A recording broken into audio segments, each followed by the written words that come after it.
सिद्धं शुद्धं परमियं जिनेन्द्रवर्णेमिचन्द्रमकलङ्कं गुणरयणभूषणोदयं जीवस्य पयोवनं मोक्षम्।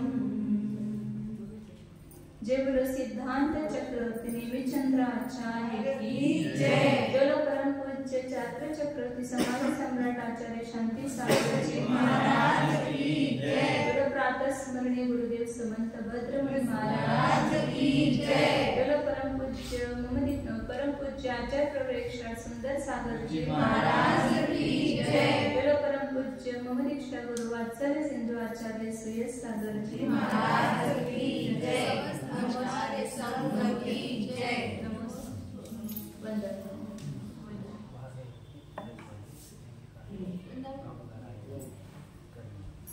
आपलं वर्णन चालू होतं उद्गलाच्या 23 वर्गणा। त्या 23 वर्गणा आपण काल संपलेले सांगून आणि त्यांचा गुणकार आणि भागाकार पण किती आहे ते पण सांगितलं। अधिक वर्गणा किती सांगितल्या त्या सांगितलं अधिक वर्गणा किती आहे म्हणजे जगण्यापेक्षा उत्कृष्ट अधिक आहे अशा वर्गणा किती आहे काल होतं काय नाही 5 वर्गणा सांगितल्या। ग्राह्य वर्गणा ज्या आहेत त्या 5 वर्गणा 5 वर्गणा आणि महास्कंद त्याचे 6 वर्गणा सांगितल्या।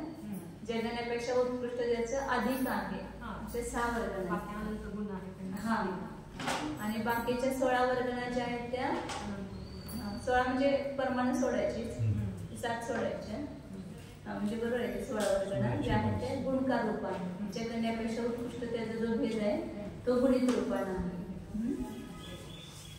तर त्याच्यामध्ये गुणकाराचं प्रमाण सांगितलं प्रत्येकाचं किती आहे। तर अग्राह्य वर्गणेचा अधिक आहे त्याच्यासाठी अधिक काढण्यासाठी भागाकाराचं प्रमाण सांगितलं सिद्धराशीचा आनंद आणि महास्कंदासाठी पल्ल्याचा असंख्यात्व भागाकार त्यालाच भागायचं आणि ते त्याच्यामध्येच मिसळायचं।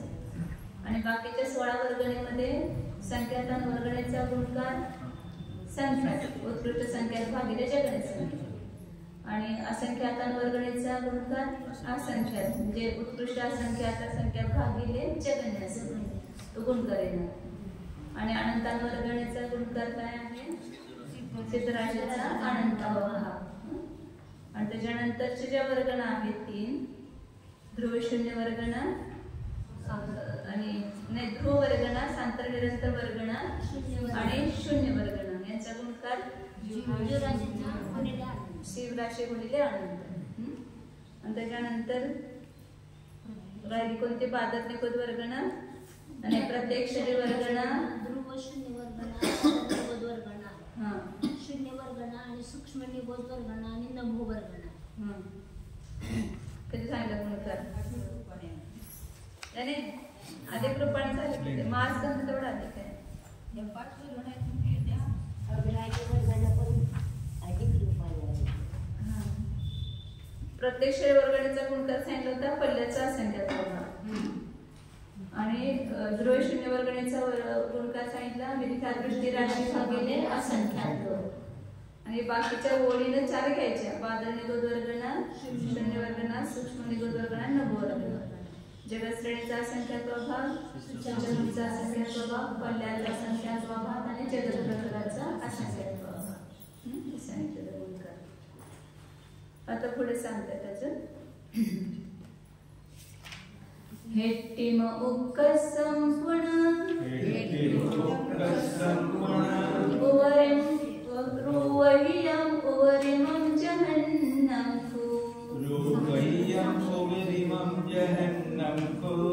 ते इति देवी सवियप्पा ओकलतवा हुजिन दित्था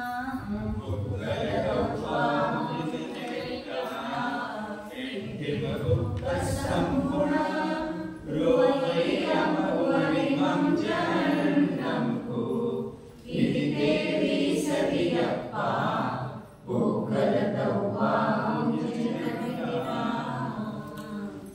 प्रत्येकाचं जगण्यापेक्षा उत्कृष्ट किती अधिक आहे ते सांगितलं. अधिक आहे किंवा गुणकार रूपान आहे, त्याचं गुणकारचं प्रमाण सांगितलं. आता जगणे कसं काढायचं, तर खालच्याचं जे उत्कृष्ट येईल त्याच्यामध्ये एक मिसळला की वरच्याचं जगण येतं. असं काही नियम सांगितलं. व्यक्तिमुख संपूर्ण रोवही, खालच्या वर्गणीचा उत्कृष्ट जो आहे त्याच्यामध्ये एक अधिक केलं की उवरिमम जगण, वरच्याचं जगण येतं.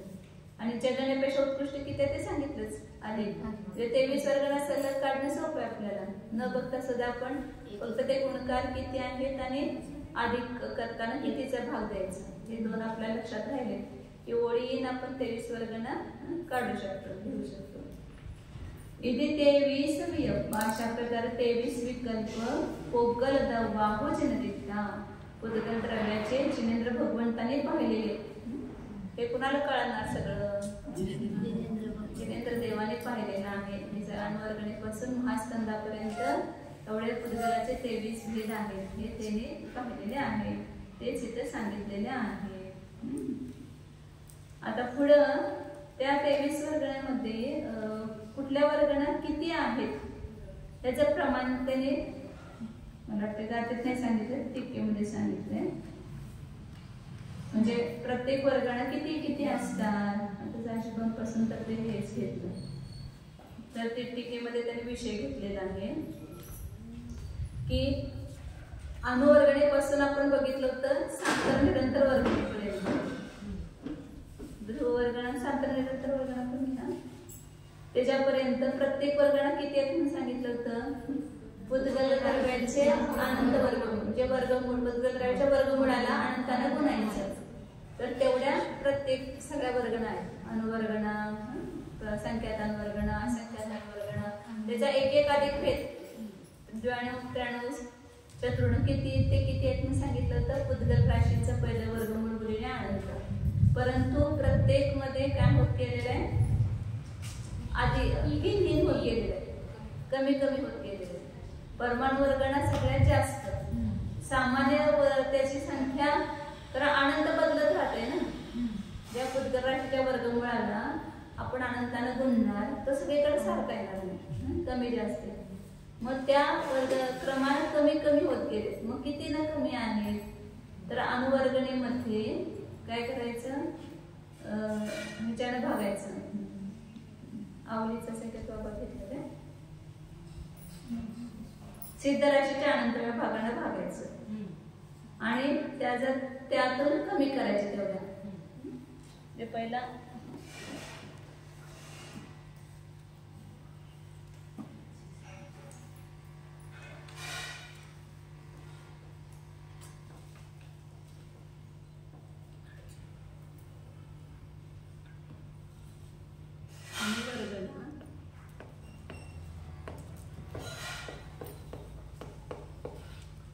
सांगितलं उदगलाचं वर्गमूळ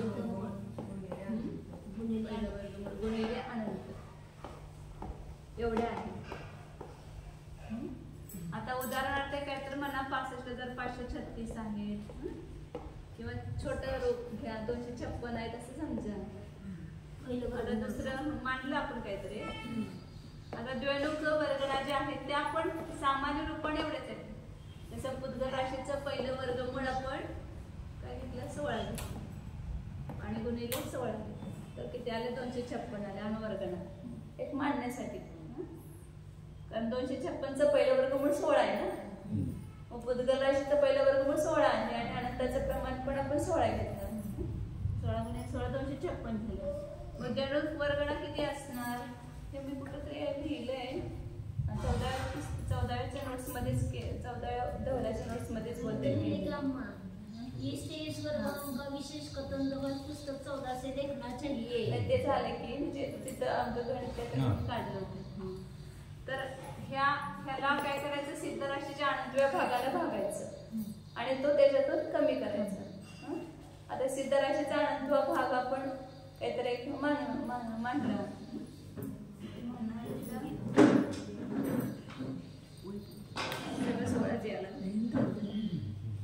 256 भागिले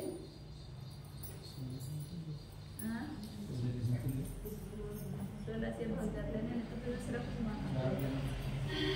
4 में तो बहुत बड़ा है। 8 ले 8 3 का 24 आणि 8 2 16 32 आलं। पुद्गल राशीचं पहिलं अनंतवा भाग आपण समजा 8 मांडला, त्याला भागल्यानंतर ते त्याला 32 आलं। 256 मधनं 32 कमी करायचे, विकत येणार 224 येईल ना, 224 पुन्हा ह्याला पुद्गल सिद्ध राशीच्या अनंतव्या भागाने भागायचं आणि तेवढं त्याच्यातून कमी करायचं, मग त्यासली त्रणक वर्गण येणार। जसं उदाहरण 224 भागिले सिद्ध राशीचा आनंद हा 8 आहे, 8 2 16 आणि 8 8 64, 28 कमी करायचं 224 मधून, तर किती आले 196। असं प्रत्येक वर्गणीला सिद्ध राशीच्या अनंतव्या भागाने भागत जायचं आणि ते तेवढं उत्तर जे येईल तेवढं त्याच्यातून कमी करायचं की तेवढी पुढची वर्गण आहे। आता पुन्हा 196 ला 8 ने भागा तर उत्तर येणार 32 येणार। 8 2 16 8 2 16 8 चौक 32 आणि वर 4 राहणार म्हणजे 34 आणि थोडं अर्ध 34 येणार। द्विअंगकचं 224 कसं काढता? 256 ला आपण 8 म्हणजे भागलं, सिद्ध राशीचा अनंत भाग 8 मांडला, भागलं तर 32 आलं, मग 32 कमी केलं त्याच्यातून, तेवढं विशेषही नाही ना, मग 32 कमी केलं 224 आले, 224 ला पुन्हा 8 ने भागलं तर जे उत्तर आलं ते पुन्हा त्याच्यातून कमी केलं तर त्रणक वर्गण आला, पुन्हा त्रणक वर्गणीला सिद्ध राशीच्या अनंत भागाने भागलं आणि त्याच्यामधून कमी केलं। असे पुढचे कुठपर्यंत जायचं असं, कुठपर्यंत सांगतात किती वर्गण आहेत म्हणजे अनंत वर्गण झाल्या त्या, तर अनंतान वर्गणीमध्येच अनंतान वर्गण आहेत, त्याच्यानंतर त्या आहार वर्गणा, अग्राही वर्गणा, तेजस वर्गणा, प्रत्येकातली एक अधिक परमाणु अधिकवादी वर्गणा लोकांमध्ये ध्रुव वर्गणीपर्यंत सगळ्या आहेत। किती आहेत त्या? पुद्गल राशीच्या वर्गमुळाचा अनंत पट, सामान्य हे सुद्धा पुद्गल राशीच्या पहिल्या वर्गमुळाचा अनंत पट आहे, हे पण पुद्गल राशीच्या पहिल्या वर्गमुळाचा अनंत पट आहे।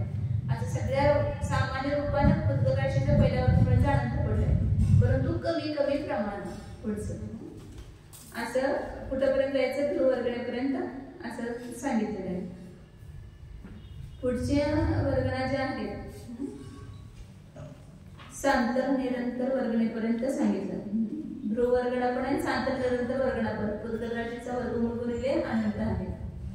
त्याच्यानंतर जे वर्गणा आहेत प्रत्यक्ष वर्गणा ते किती असणार लोकांमध्ये एका वेळेला, तर त्याचं हे सांगितलेलं त्याने। आता हे प्रत्येक शरीर वर्गणा एक भव्य सिद्धाच्या अपेक्षेने आणि अभव्य सिद्धाच्या अपेक्षेने अशी दोन सांगितले, म्हणजे जे 13व्या 14व्या गुणस्थानामध्ये जीव आहेत त्यांची पण प्रत्येक शरीर वर्गणा आहे, तर तिथल्या प्रत्येक शरीर वर्गणेच्या अपेक्षेने पहिला वर्णन केलं। मग शेवटची सगळ्यांची जगणे प्रत्येक शरीर वर्गणा आहे 14व्या गुणस्थानाच्या अंतिम समयामध्ये अंतिक शपित कर्मवशी रूपाने जो आलेला आहे त्याच्या अपेक्षांची सांगितली जगणे प्रत्येक शरीर वर्गणा। ती समजा लोकांमध्ये असेलच असं सांगता येत नाही, काय असेल पण नसेल पण, आणि असतीलच तर किती असू शकतील एका वेळेला, तर 1 असू शकेल किंवा 2 असू शकतील किंवा 3 असू शकतील किंवा जास्तीत जास्त 4 असतील। तर ते जगणे प्रत्यक्ष वर्गणा असणारे जो एका वेळेला असेल तर जास्तीत जास्त 4च असणार, आणि त्या समयामध्ये इथे सापडतील 4च राहतील। तसं मोक्षाला एकाला झाला 108 सापडतं, परंतु त्या जगणे प्रत्यक्ष वर्गणा असणारे जे सापडले तर त्या वर्गणा 4च असणार जास्तीत जास्त। आता त्या किती वर्गण आहेत त्या भव्य सिद्धांच्या पेक्षा पण अनंत वर्गण आहे।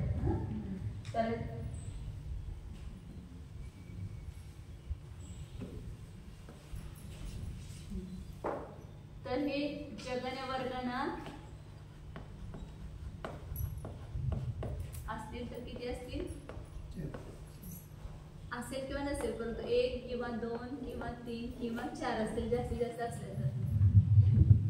आता ह्याच्यामध्ये एक परमाणु अधिकची वर्गणा किती असणार, ती पण 1 2 3 किंवा 4 असणार।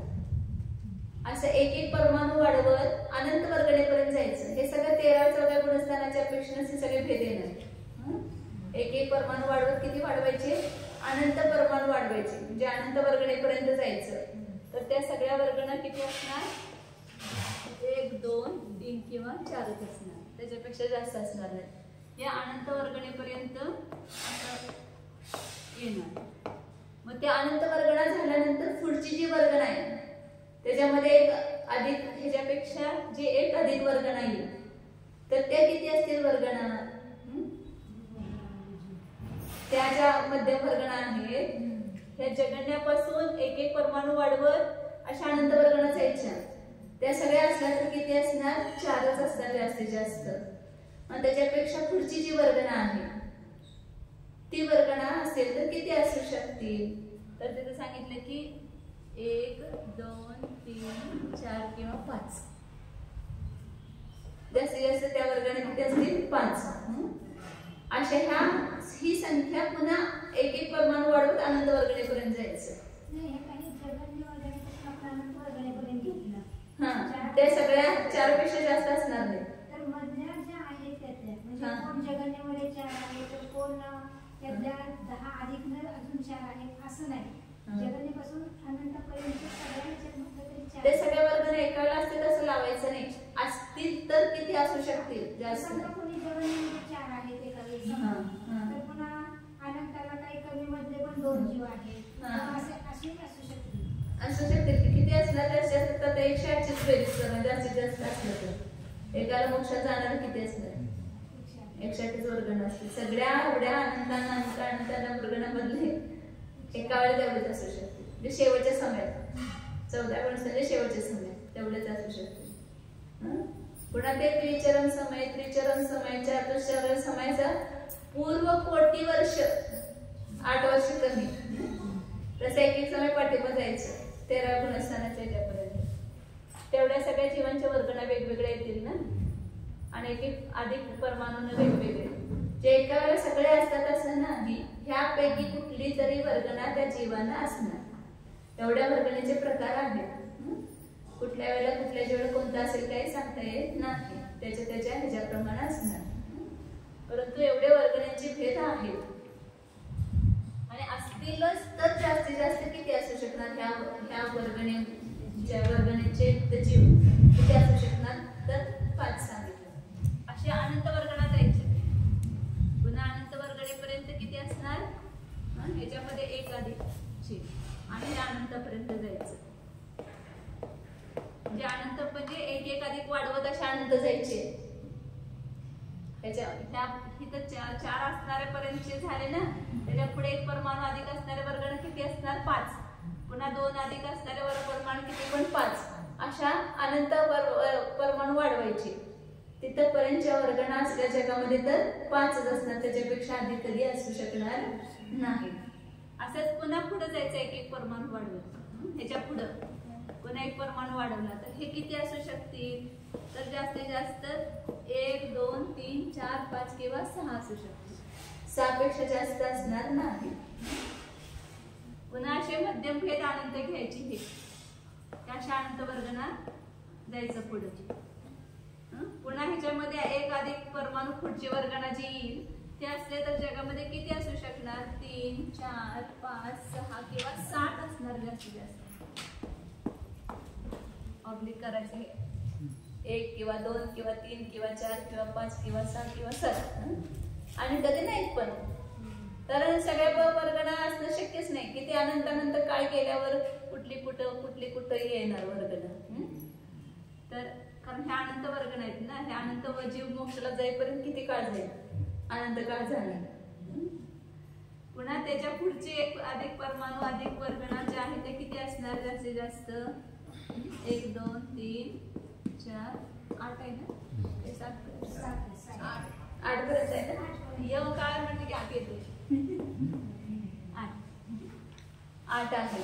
त्या जास्तीत जास्त किती असतील एका वेळेला?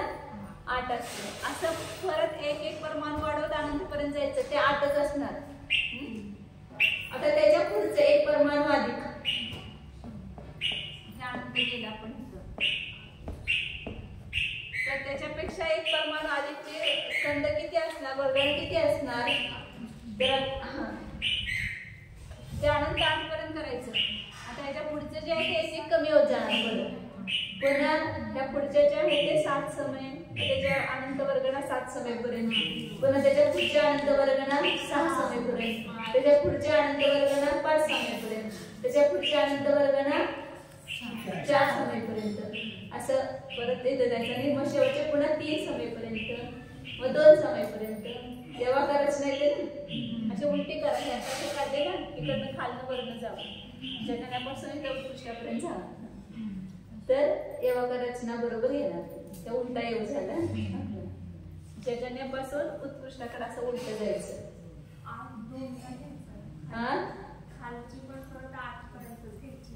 हा म्हणजे अनंत वर्गणा 8 पर्यंत घ्यायच्या नाही, अनंत वर्गणेपर्यंत. अनंत वर्गणा सांगितलं हे अनंत म्हणजे 2दा काढलं तुमच्यासाठी, एकदाच काढलं तरी चालतंय. पहिले अनंत वर्गणा 4 पर्यंत असतात, पुढच्या अनंत वर्गणा 5 पर्यंत, पुढच्या अनंत वर्गणा 6 पर्यंत, पुढच्या अनंत वर्गणा 7 वर्गणा एकूण असणार. त्याच्या पुढच्या अनंत वर्गणा एकूण किती असणार, 8 असणार. पुन्हा त्याच्या पुढच्या अनंत वर्गणा 7 असतील. त्याच्या पुढच्या म्हणजे एक प्रमाण वाढवत जायचं. अशा पुढच्या अनंत वर्गणा 6, मग 6, पुढच्या अनंत वर्गणा 5, आणि त्याच्या पुढच्या अनंत वर्गणा 4, त्याच्या पुढच्या अनंत वर्गणा 3, त्याच्या पुढच्या अनंत वर्गणा 2, 2 पर्यंत जास्तीत जास्त 2 असणार. त्याच्या पुढं असणार म्हणजे उत्कृष्ट वर्गणा तिथल्या म्हणजे त्या भव्य सिद्धांच्या अपेक्षेने झाल्या. जे 13व्या 14व्या गुणस्थानामध्ये असणाऱ्या वर्गणीचे हे वर्गण आहे. मध्ये झालं 8 झाल्यानंतर आपण एक कमी करत गेलोय का नाही, मधून एक मायनस करायला लागेल ना. कुठं मायनस कशा करायचंय, बरोबर तर पुढे पुढे चाललोय आपण. 8 आली येऊ मध्ये झाला आपला, आणि आता परत 7 येणार आहे का नाही, 7 संख्या झाली. परंतु ती जी परमाणु स्कंदाची संख्या आहे ती पुढची एक वाढ अधिक परमाणु असणारी येणार ना, स्कंद वर्गणा पुढची येणार. परमाणु वाढत झाले, जीवाची संख्या कमी होती. हा बरोबर आहे. इथं जीवाची संख्या इथं पण वाढत गेली, म्हणजे वर्गणीची संख्या वाढत गेली. पुन्हा पुढच्या वर्गणीची संख्या कमी होत गेली. 7, 6, 5, 4, 3, 2 असं करत वाढत. येवाच्या रचना जसं करतो ना तसं वर्गणांची संख्या कमी झाली, हा जीवाची संख्या वाढली, मध्यापर्यंत वाढत गेली, पण मध्यापासून वर कमी होत गेली. जीव म्हणजे वर्गणा घ्यायच्या, एका जीवाची एक वर्गणा, तर त्यापेक्षा ते जीव तेवढे. हे भव्य सिद्ध जीवांच्या अपेक्षेनं प्रत्यक्षर वर्गणेचं हे सांगितलेलं आहे. आता पुढं म्हणजे हे एवाका रचना करायची त्याची. असं एवाका रचना खूप ठिकाणी येतात. आपण ज्याला वाचतो तर योगामध्ये आपण बघितलं, ह्याच्यामध्ये बघितलं. शेवटी 1 आणि 2 येणार ना, 2 येणार, 2 एक नाही, 1 2 येणार. आता जे अभव्य सिद्ध म्हणजे अभव्य सिद्ध म्हणायचं नाही, संसारी जीव जे आहेत त्यांच्या प्रत्येक शरीर वर्गाला जे आहेत ते किती असणार,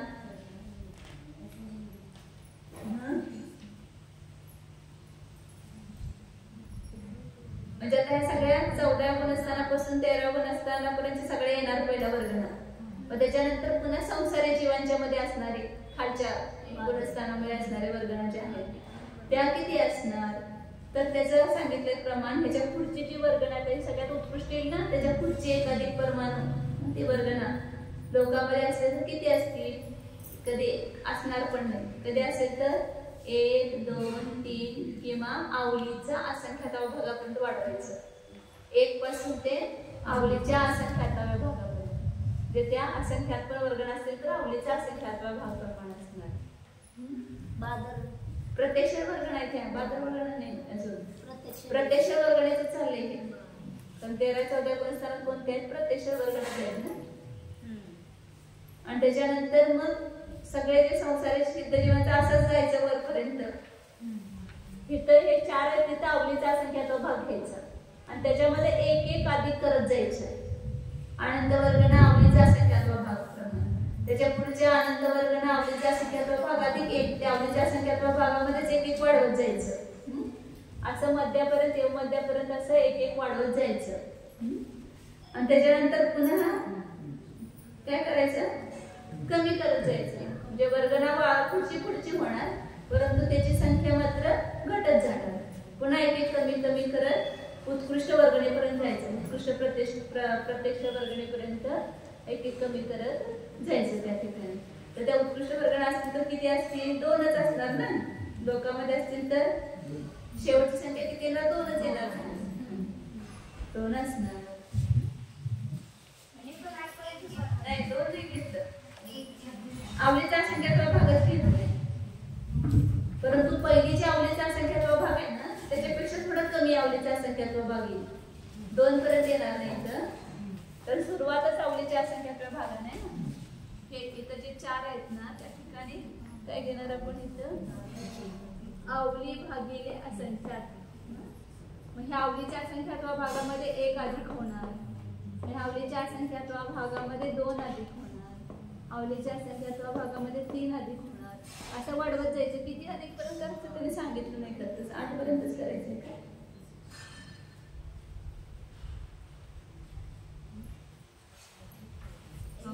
एक एक अधिक वाढा, त्याच्यानं एवढंच म्हटलंय. 8 पर्यंत वाढवायलाच निवडलं नाही. पण य मध्ये म्हणजे की 8च येते का,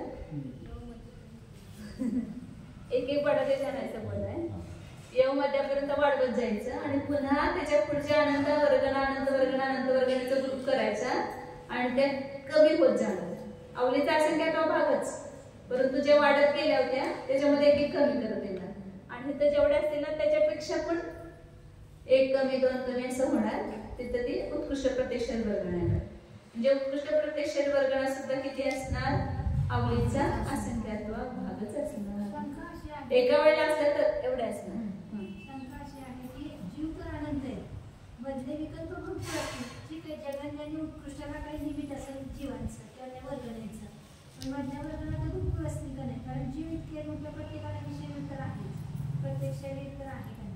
पण 13-14 सणातलेच मोजायचे म्हणजे भविष्य झालं की भविष्य सांगितलं 13-14 स्थानामध्ये तिथं तर संख्यातच जीव असणार, त्याला ऐकायला असणार नाही.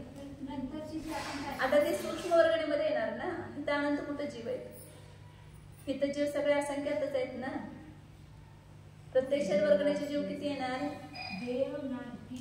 मग असंख्यातच अनंत आहेत का, अनंत फक्त निगोदी जीवच आहे. आणि निगोदी जीवांचं पण शरीर अनंत नाहीये, असंख्यात लोक प्रमाणच आहेत. त्याच्या वर्गाला पण असंख्यातच येणार, अनंत येणार नाही. निगोद शरीर किती आहेत, एकूण असंख्याचं प्रमाणच आहे. असणारे जीव अनंत आहे, परंतु वर्गण अनंत नाहीये, असंख्यात लोक प्रमाणच आहे. आणि त्याच्या पण तेवढ्या शरीरांचा एक एक ग्रुप केलाय. पूर्वी आवलीच्या असंख्यात्व भाग पूर्वीमध्ये असणार जे बादर शरीर आहे ते सगळ्यांचं एकच वर्गण आहे. आपण घेतले ना ते जगन्य बादर निगोद वर्गणीमध्ये आवलीचा असंख्यात्व भाग मात्र जे पूर्वी आहेत 12व्या गुणस्थानाच्या शेवटच्या समयामध्ये त्याच्यामध्ये असणारे बादर निगोद शरीर असंख्यात लोक प्रमाण आणि त्याच्यामध्ये असणारे जीव एवढे जीवांचे एकच वर्गण आहे. ती वेगवेगळ्या वर्गणाने प्रत्येक जीवांची तिथं एवढ्या सगळ्या मिळून जीवांची म्हणून एक वर्गण होणार. तर असंख्यात लोक प्रमाणच वर्गण असणार. असंख्यात लोक प्रमाणपेक्षा जास्त वर्गणीचे भेद तर अनंत अनंत आहेत सगळे हे, परंतु त्यातले प्रत्येक सगळ्या वर्गणा कायम असणार नाहीत. आतापर्यंत सांगितलं सांतर वर्गणेपर्यंतच्या वर्गणा पुद्गल राशीचा पहिला वर्गमूळ प्रमाण आहेत आणि त्याला अनंत आहेत. परंतु पुढच्या वर्गणा जे आहेत ते निरंतर असणार नाहीत. त्यातली ती वर्गणा असेल पण कधी लोकांमध्ये नसेल, पण किती अनंत काळपर्यंत कोणती नसेल वर्गणा, कधी झालीच नाही ती वर्गणा कोणाची असं होऊ शकेल. परंतु असली तर किती असू शकते जास्त हे त्याचं प्रमाण सांगते. 1 पण असेल, 2 पण असतील, 3 पण असतील किंवा जास्तीत जास्त ह्या संसारी जीवांच्या पेक्षा आवलीचा असंख्यात्व भाग प्रमाण असेल. एक प्रकारची वर्गणा असली जास्तीत जास्त तर किती असणार, आवलीचा असंख्यात्व भाग. आणि त्याच्यामध्ये ती वर्गणा प्रमाण वाढवत न्यायची, पुढं संख्या त्याची वाढत जाणार तेव्हा मध्यापर्यंत. पुन्हा त्याच्या पुढच्या वर्गणांची संख्या कमी होत जाणार एक एक. आणि शेवटचे उत्कृष्ट वर्गणा सुद्धा असतील तर किती असतील? अवलीचा असंख्यात्व भाग प्रमाण असणार.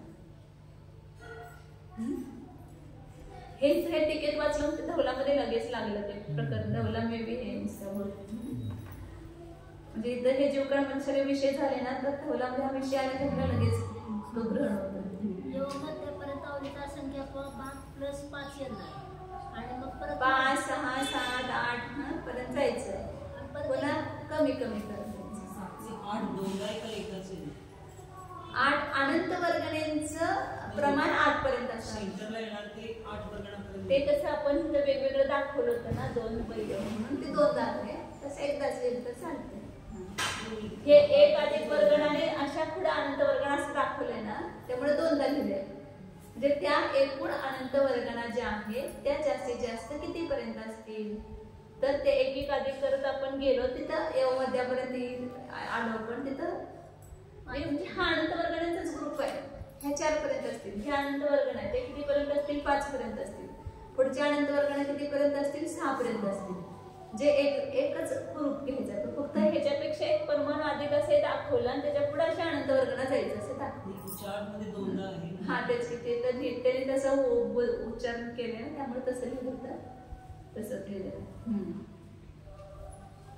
2दा लिहिले म्हणजे त्या अनंताचे मिळून एकच रेष लिहिले. असा अनंत वर्गणा जाणार मग वाढणार मग अनंत वर्गणा जाणार मग वाढणार असं.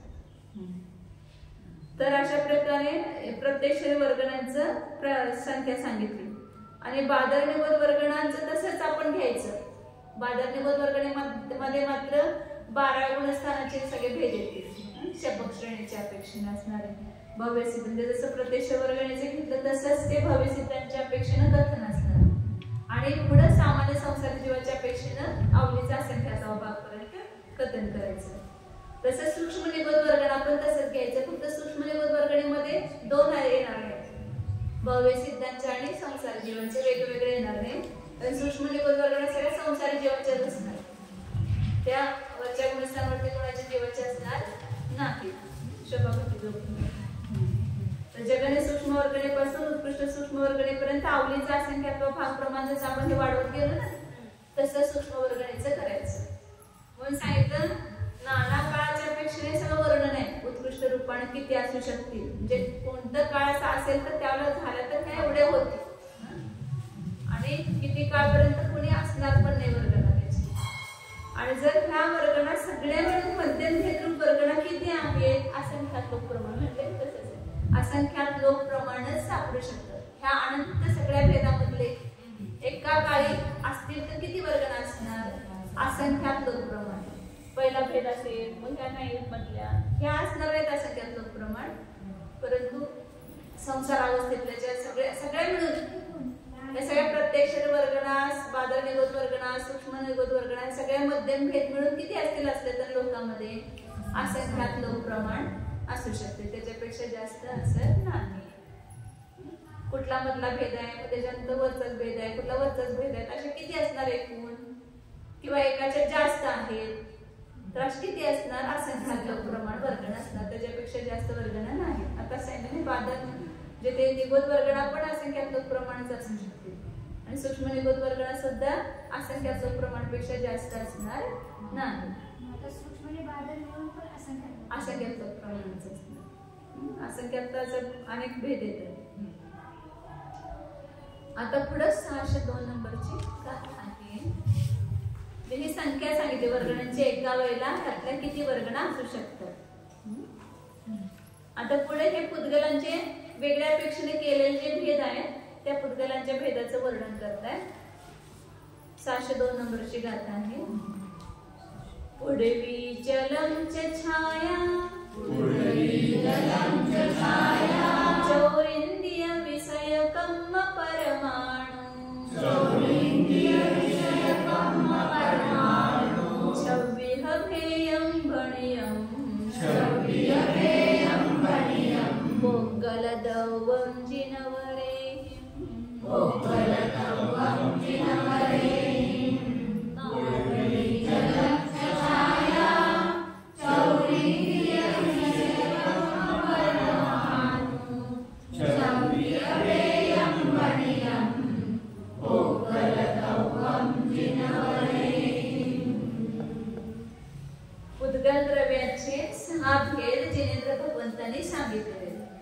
कोणते 6 भेद हे नेहमी आपल्या प्रत्येक ग्रंथामध्ये येतं. पृथ्वी, जल, छाया, नंतर 4 इंद्रियांचा विषय म्हणजे चक्षुरेंद्रिय सोडून 4 इंद्रिय घ्यायचं. विषय, नंतर कर्म आणि शेवटी परमाणु. असे हे 6 भेद सांगितलेले पुद्गलांचे. हे 6 भेद कोणत्या अपेक्षेने केले तर ते पुढच्या गाथेमध्ये त्याचं हे दिलेलं नाव दिलेलं आहे त्या स्कंदांचं. बादर बादर बादर बादर बादर बादर बादर सुमं च सुमथूलं च बादर सुमं च सुमथूलं च सुमं च सुम सुमं सुमं च सुम सुमं धरादियं कोदिच्छभ्येयं धरादियं कोदिच्छभ्येयं बादर बादर बादर बादर सुमं च सुमथूलं च सुमं च सुम सुमं धरादियं कोदिच्छभ्येयं. हे 6 भेद सांगतात की पहिला भेद आहे बादर बादर. त्याचं उदाहरण आहे पृथ्वी आहे. पुद्गल स्कंदांचे 6 भेद केले त्यातला पहिला भेद काय आहे बादर बादर किंवा त्याला स्थूल स्थूल म्हणतात. बादर बादर म्हणजे स्थूल स्थूल म्हणजे ज्याला छेदन पण शक्य आहे, भेदन शक्य आहे, परत त्याला जोडणं शक्य आहे, कुठं घेऊन जाणं शक्य आहे. कुठं आपण दुसरीकडे पण त्याला घेऊन जाऊ शकतो. आपल्या पण जोडणार नाही ते. भेद झाला तर स्वतःहून जोडणार नाही. तुम्ही काय तर लावून डिंगमिंग लावून केला तर जोडलं जाईल पण स्वतः जोडलं जात नाही. परंतु छेदणं शक्य आहे, भेदणं शक्य आहे आणि दुसरीकडे घेऊन जाणं शक्य आहे. सगळे आता जे काय आपल्याला दिसतात ना पुद्गल हे सगळे जवळजवळ बादर बादरच आहे. पुस्तक आहे, टेबल आहे, माईक आहे, सगळे हे जेवढे पुद्गल आहेत ना सगळे बादर बादर. हा हे अवघाधिक शरीर आहे ते बादर बादर. त्याच्यामध्ये जे रक्त वगैरे आहे ते बादर आहे. सगळेच बादर बादर एकच भेद धरणार की बादर बादर म्हणजे वेगवेगळं कसं बादर बादर बादर बादर म्हणजे आपलं शरीर असं म्हणायचं. अवघाधिक शरीर बादर बादर आपलं जे शरीर आहे याला छेदणं भेदणं शक्य आहे आणि दुसरीकडे घेऊन जाणं पण शक्य आहे. तर हे आणि तुटलं तर पुन्हा आपण स्वतःहून जोडलं जात नाही. तर एक बादर बादर आहे. शरीरामध्ये जे रक्त वगैरे आहे ते बादर आहे. पुढे दिलं ना उदाहरण बादर. बादर जो स्कंद आहे दुसरा बादर भेद त्याला छेदणं भेदणं अशक्य आहे. म्हणजे त्याला छेदू शकत नाही, भेदू शकत नाही आणि दुसरीकडं नेऊ शकतो.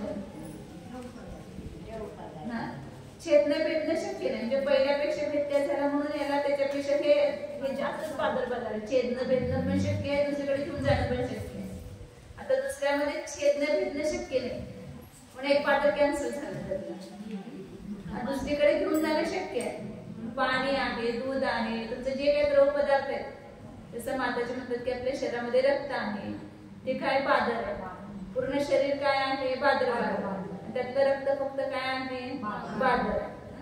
त्याला नेणं शक्य आहे परंतु छेदणं भेदणं शक्य नाही. म्हणाला त्याचं नाव काय आहे बादर.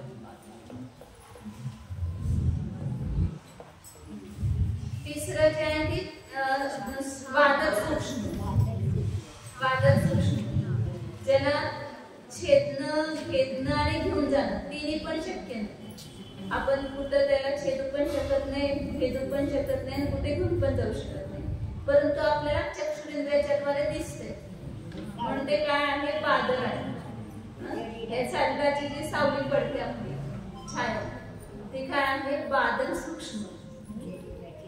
बरोबर लक्षात ठेवायला सोपं आहे. बादर सूक्ष्म कुठली पण सावली कशाची पण सावली घ्या म्हणजे जे चक्षुरेंद्रियाचा विषय होऊ शकते परंतु त्याला आपण छेदू शकत नाही, भेदू शकत नाही, घेऊन पण जाऊ शकत नाही. तर त्याला काय हा बादल पाणी घेतलं ना, जल म्हणजे सगळे द्रव पदार्थ सगळे घ्यायचे. इथं रक्त घेतलं शरीरामधलं, रक्त आहे, आणखी काय काय पाणी पण असतेच की शरीरामध्ये पण. तुम्ही काय पेटलेट. त्याच्यानंतर पुढचा घ्यायचं सांगितलं तर सूक्ष्म स्थूल, म्हणजे बादल सूक्ष्म बादल म्हणा किंवा सूक्ष्म स्थूल असा वापरला शब्द त्याने शब्द आहे ना, सूक्ष्म स्थूल, सूक्ष्म बादल. इथं बादल आणि इकडे सूक्ष्म आहे.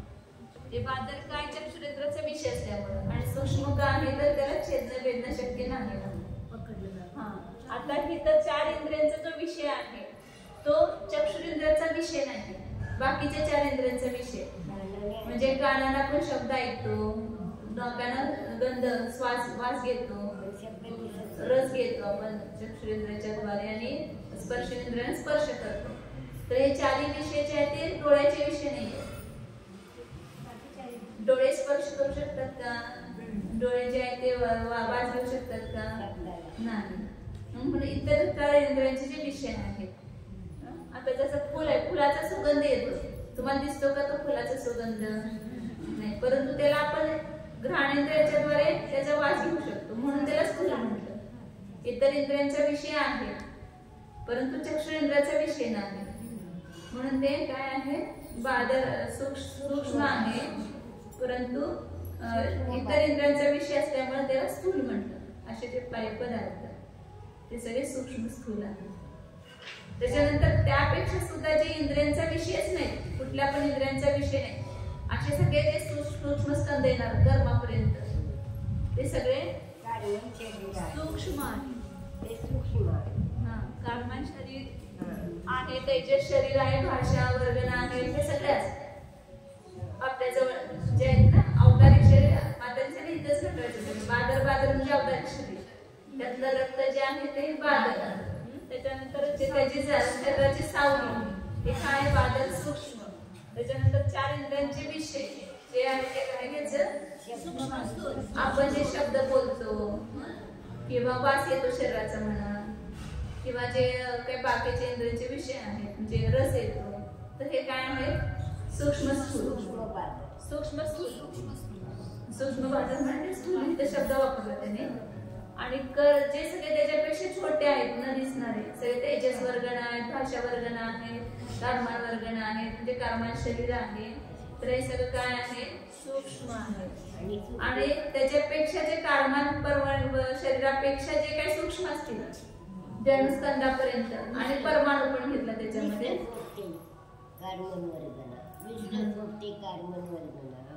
एकेका प्रदेशावर अनंत आहे, त्या सूक्ष्म परंतु कर्मान शरीरापेक्षा पण सूक्ष्म घ्यायचं ना. आता कर्मान वर्गणेचं प्रमाण तर मोठं आहे, विश्वसोपचाराचं प्रमाण तर मोठं आहे, जीवराशीचे अनंतपट आहे ते, म्हणजे त्यामध्ये तेवढे परमाणू आहेत. ते सूक्ष्म आहे, कारण त्यातून अकर्मरूप आहेत ना, कर्मरूप नाहीत ना.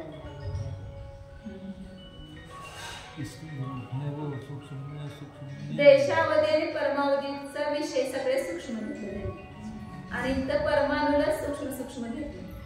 प्रत्येक ठिकाणी जी विवक्षा स्थिती घ्यायची की त्यांनी परमाणू घेतला ना शेवटचा, तो परमाणूच फक्त सूक्ष्म घेतला. ज्याला आपण स्कंदाचे 6 भेद करतो ना, त्याला कर्मान वगैरे कर्मशरापेक्षा छोटे जन्मस्कंदापर्यंतचे सगळे स्कंद त्याला सूक्ष्म म्हटले. परंतु इथं त्यांनी परमाणू शब्द घेतलाय, त्यामुळे परमाणूलाच फक्त सूक्ष्म म्हटलं, आणि बाकी सगळे जे स्कंद आहेत ते सगळे सूक्ष्म मध्ये. जनुपासून ते कर्मान शरीर सगळे काय आहे ते सूक्ष्म आहे. आता जे जशी विवक्षा घेतली तसे फक्त स्कंदाचे 6 भेद म्हटलं तर इथं परमाणू येत नाही. इथं कर्मान शरीरापेक्षा छोटे आणि जन्मस्कंदापर्यंतचे सगळे स्कंद आहेत, त्याला सूक्ष्म म्हटले. असे उद्गलाचे 6 भेद केले सगळे. मग ह्याच्यावरनं काय कशाचं आपण लक्षात घ्यायचं, हे कुणाचे भेद सांगितले? महेश्वरी कोणतं द्रव्य आहे? उद्गल द्रव्य. तुमच्या हातातले बांगड्या कोणतं द्रव्य आहे? कोणतं स्कंद आहे तो? बादल आहे. म्हणजे सगळे उद्गलाचे भेद सांगितलेत. म्हणजे हे माझं स्वरूप नाही. याच्यासाठी शिकायचंय सगळं. हे उद्गल आहे जाणून भेद विज्ञान व्हायला पाहिजे अंतरंगामध्ये. हे उद्गल सांगायला लागलेत आणि हे तर मी तर माझं म्हणत होतो, परंतु हे तर सगळे उद्गल द्रव्याचे भेद आहेत ना. ह्यात आपलं काहीही नाही. सोनं सगळं काय करून ठेवायचं? अंगावर घालायचं असेल तर पण तुम्ही त्यात भेद विज्ञान तरी राहू दे की त्याच्यामध्ये मी मोठा, मी किती चांगला दिसतो, म्हणजे त्याच्यामध्ये किती मोह अहंकार असते, आसक्ती असते. एक अंगठी हरवली काय होणार?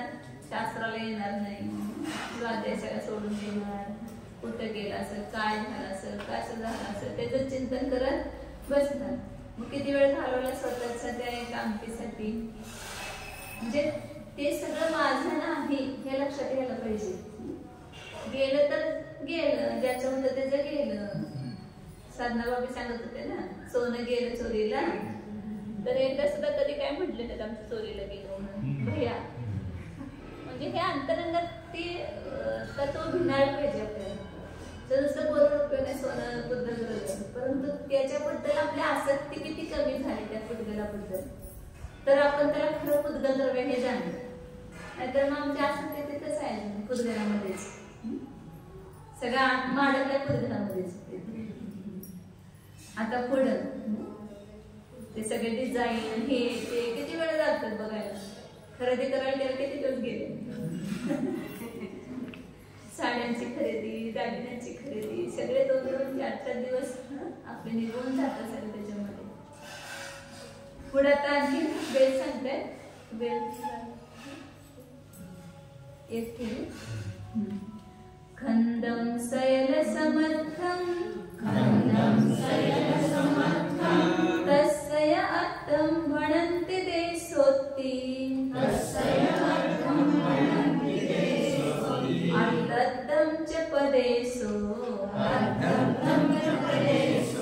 अविभागी चैव परमाणु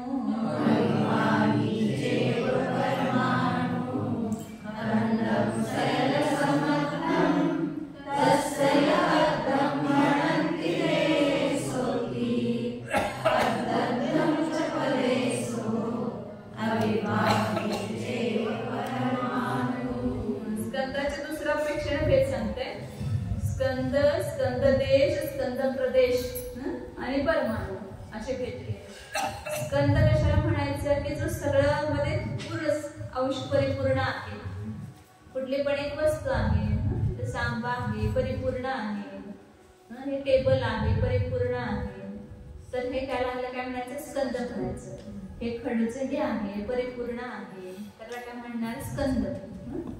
आणि आता त्याचे 2 तुकडे झाले. काय झाला तो? स्कंद देश झाला. बरोबर अर्धा तुकडा. तोपर्यंत त्याला काय म्हणायचं? त्याला स्कंद देश.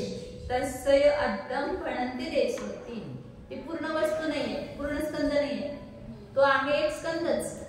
परंतु काय झाला? तो जो संपूर्ण सगळं कार्य करण्यामध्ये समर्थ होता, आता त्याचा काय झाला? अर्धा भाग झाला, म्हणून त्याचा अंश झाला तो. म्हणून त्याला स्कंदाचा देश म्हणतात, स्कंद देश म्हणतात.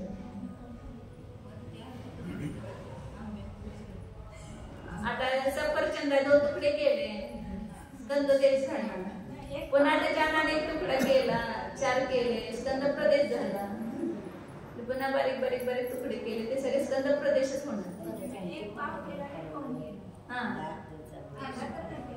मग तो जो पाव झाला त्याला म्हणायचं स्कंद प्रदेश, आणि जो पाव नाही त्याला म्हणायचं स्कंद देश. कारण स्कंदच म्हणायचं. स्कंदाच्या अर्धा होईपर्यंत सगळा स्कंदच असणार. अर्धा झाला की स्कंद देश, आणि अर्ध्यापासून पाव पर्यंत घेणार तिथं त्याला सगळ्याला स्कंद देश म्हणायचं. आणि तो पाव पासून 1 परमाणूच्या अगोदर पर्यंत ते सगळं स्कंद प्रदेश म्हणणार. आणि 1 परमाणू शेवटी झाला तर तो परमाणू. तर अशा प्रकारे त्याचे अविभागी चेव परमाणु. परमाणु कसा आहे? अविभागी आहे, म्हणजे त्याच्यामध्ये विभागच नाही, त्याच्यामध्ये भाग विभाग परत होत नाही. अशा प्रकारे इथपर्यंत हा स्थान स्वरूप अधिकार झाला. ते 7 अधिकार आहेत ना. नाम निर्देश केला, नंतर उपलक्षण अनुवाद, नंतर त्याच्या अस्तित्वाचा काळ, स्थिती, अस्तित्वाचं क्षेत्र सांगितलं, त्यानंतर स्थान प्ररूपण, स्थान स्वरूपाधिकार आणि फलाधिकार सांगतात ना. त्यामुळे शेवटी हा स्थितीनंतर गती आवडतं. स्थान स्वरूपाधिकार झाल्यानंतर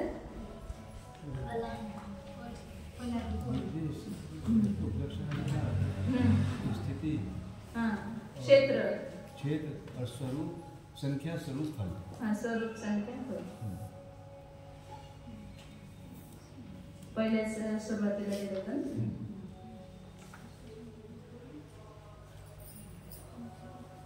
संख्या, स्थान स्वरूप, एक स्वरूप अलग नहीं, ये स्थान स्वरूप हो गया अभी. संख्याधिकार झाल्यानंतर त्या स्थान स्वरूप झालं आणि शेवटचा फल आहे. तो फलाधिकार पुढे सांगतात. 605 पासून सांगते तिथं बसलो आपण उद्या फलाधिकार. त्यानंतर 7 द्रव्यांचा अधिकार संपेल पुढे आणखी बोलतो.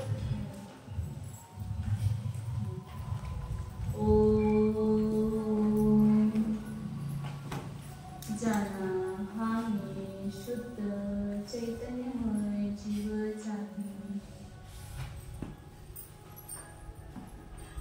आम्ही उद्गल द्रव्य नाहीच. उद्गल द्रव्य वर्गणांचे जे भेद सांगितले त्या सगळ्याला मी जाणणारा आहे, परंतु त्या उद्गल वर्गणा माझ्या रूप कधीही होत नाही. मी त्या रूप होत नाही. त्यांचा मी स्वामी नाही. उद्गल वर्गणांचा मी स्वामी नाही. जेवढा परिग्रह आहे तो सगळ्या उद्गलापासून बनलेला आहे. घर, शेती, सोने, चांदी, भांडी, वस्त्र, हे सगळे अचित्त परिग्रह. आणि प्रत्येक शरीर वर्गणा, दिवस बादल निगोद वर्गणा, सूक्ष्म निगोद वर्गणा ह्या सचित्त वर्गणा आहे, जीव सहित आहे. तर त्या सुद्धा मी नाही. अन्य सचित्त वर्गणा माझ्यापासून भिन्न आहे.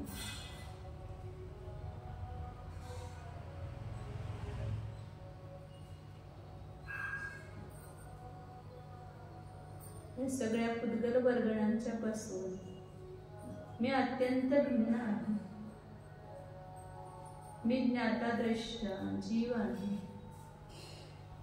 उद्गलामध्ये ज्ञान दर्शन नाही. अत्यंत भेद स्पष्ट दिसत आहे, तरी पण का मोह होतो अजून? तर त्याला एकदा आपल्यापासून भिन्न करा, जाना भिन्न. हे शरीर मी नाही. शरीरामध्ये जे काही उद्गल द्रव्य आहे ते मी नाही. आणि जो बाहेरचा पुद्गलांचा संयोग झाला आहे ते पुद्गल सुद्धा माझ्यापासून भिन्नच आहे. आम्ही एकटाच आहे. मी विज्ञान घन स्वरूपीच आहे. शुद्ध चैतन्य स्वरूप, ज्ञानानंद स्वरूप, एकत्व विभक्त स्वरूप, शुद्धोऽहम् एकोऽहम् ध्रुवोऽहम् ॐ.